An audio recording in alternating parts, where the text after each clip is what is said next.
mencekam Brigade Al-Qassam meledakan 10 bom pada kendaraan Zionis.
Brigade Al-Qassam mengumumkan, Kamis malam, 29/8, para pejuangnya berhasil meledakkan bom ke beberapa kendaraan militer Zionis yang hendak memasuki kamp Jenin dan kota Tulkarem di tepi barat bagian utara. Al-Qassam mengatakan, para pejuangnya bentrok dengan pasukan Zionis yang hendak menembus Jenin dan Tulkarem, di tepi barat, dengan peluru dan alat peledak.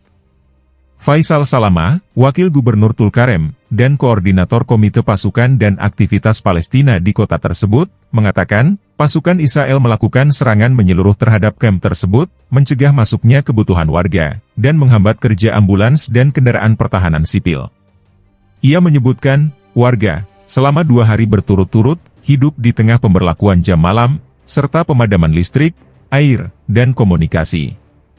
Kami menerima permohonan tentang adanya orang yang terluka dan kasus sakit, tetapi pasukan Israel mencegah awak ambulans melakukan evakuasi, ujarnya.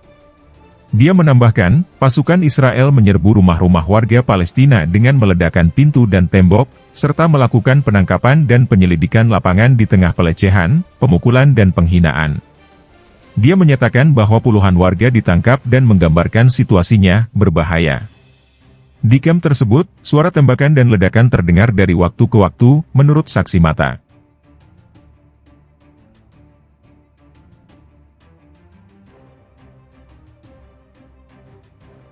Hizbullah bisa akhiri hidup normal warga Israel, penduduk Zionis terancam tinggal di bawah tanah. Hizbullah diperkirakan bakal mengakhiri kehidupan normal warga Israel jika perang besar antara Israel dan kelompok asal Lebanon itu meletus. Pada hari Minggu lalu terjadi eskalasi besar di antara keduanya setelah Hizbullah menyerang Lebanon Selatan. Serangan itu adalah balasan Hizbullah atas serangan Israel yang menewaskan Panglima Hizbullah bernama Fuad Shukr pada penghabisan Juli lalu. Hizbullah meluncurkan ratusan pesawat nirawak dan roket, sedangkan Israel dilaporkan mengerahkan hingga 100 jet tempur untuk menyerang target-target di Lebanon Selatan. Puluhan pejuang Hizbullah, tentara Israel, dan warga sipil tewas dan terluka dalam aksi saling serang terbaru ini. Meski terjadi eskalasi besar, pengamat memperkirakan Hizbullah Israel tetap tidak ingin terseret dalam perang berskala besar. Jika terjadi, perang itu bisa mengakhiri kehidupan normal penduduk Israel dan menghanguskan harapan Iran dalam hal upaya diplomatik. Sekretaris Jenderal Hizbullah Hasan Nasrallah berujar, pihaknya berhasil menargetkan pos militer dan intelijen Israel. Nasrallah menyebut Hizbullah sengaja menunda serangan balasan karena memberikan waktu untuk perundingan gencatan senjata antara Israel dan Hamas. Tujuan kami ialah mengakhiri agresi Israel di Gaza, jadi kami memberikan cukup kesempatan dalam proses perundingan gencatan senjata, tetapi setelah waktu berlalu, sudah jelas bahwa Netanyahu menempatkan syarat-syarat baru dan Amerika bekerja bersamanya dan ini semua membuang-buang waktu, jadi tidak ada alasan untuk menundanya lebih lama. Ujar Nasrallah dikutip dari Sputnik.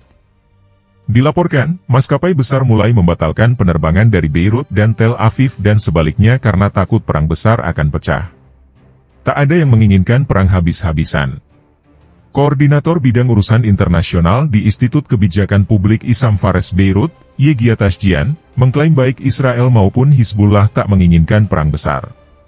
Tashjian menyinggung beberapa faktor yang mendasarinya. Dua di antaranya adalah Pilpres AS dan upaya Iran untuk memulihkan hubungan diplomatik dengan negara-negara Barat. Dia meyakini eskalasi terbaru ini tetaplah sebagai pertempuran yang bisa diatur. Itu menandakan kedua belah pihak belum siap menghadapi perang besar. Seperti Tajdian, pakar kajian Timur Tengah di Universitas Sakarya Turki, Furkan Halit Yolcu, juga merasa Israel dan Amerika Serikat, AS, enggan terlibat dalam perang besar. Yolcu menyebut Hizbullah tidak seperti Hamas. Hizbullah bukan aktor non-negara berskala kecil. Kekuatan Hizbullah hampir seperti kekuatan militer nasional dalam hal angkatan darat. Selain itu, Hizbullah memiliki rudal dan sistem pertahanan udara yang bisa membahayakan setiap militer yang menyerangnya. Hizbullah punya tekad dan militer darat yang diperlukan agar bisa wilayah Israel terdampak sangat besar, ujar Yolcu. Dia memperingatkan, warga sipil Israel terancam harus tinggal di tempat perlindungan bawah tanah yang sudah dipersiapkan pemerintah mereka. Hari-hari normal mereka bisa berakhir sepenuhnya karena Hizbullah mampu menembus sistem pertahanan udara Israel. Yolcu menyebut Israel terancam oleh rudal balistik yang dimiliki kelompok asal Lebanon itu. Israel memiliki sistem pertahanan berlapis-lapis yang rumit dan mampu menangkis rudal penjelajah, rudal balistik, rudal jarak dekat, rudal jarak jauh, ujar dia. Namun, ada konsep yang disebut saturasi, yang menyatakan bahwa kalian memiliki sejumlah peluncur di darat yang menunggu untuk mempertahankan zona udara kalian. Katakanlah Israel punya peluncur dalam jumlah X yang siap dikerahkan dan aktif, mencari rudal yang datang dari manapun. Jika Israel menghadapi rudal berjumlah X ditambah 1 yang datang, terdapat jaminan bahwa setidaknya ada satu rudal yang akan mengenai target.